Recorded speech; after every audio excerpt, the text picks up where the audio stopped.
আজ ঘুম থেকে উঠে রান্না করলাম ডিম, আলু আর বেগুন তরকারি।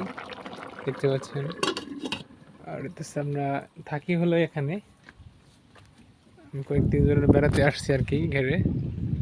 এই যে আমাদের ঘেরেগুলো দেখতে পাচ্ছেন। আর ওটা পিছনে আরো অনেকগুলো আছে, 2-3টা। এই পাশেও এটার পরে আরো 2টা-3টা। আর এই পাশেও আছে একটা। আর সকালবেলা অনেক সমস্যার সৃষ্টি হয়েছিল। মাছ অক্সিজেনের কারণে খালি খাচ্ছিল। পরে আমরা রোটার চালাচ্ছি, আবার রোটার চালানোর আবার কারেন্ট চলে গেছিল। সবগুলা নিয়ে একটা দুশ্চিন্তায় ছিলাম। আর রান্নাটাও শেষ করলাম, এখন খাবো। খেয়ে একটু করে খাদ্য দিতে হবে।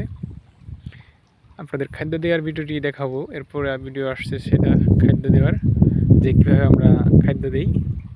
সো ভালো থাকুন, সুস্থ থাকুন, আর ভিডিওটি বেশি বেশি শেয়ার করে দিন।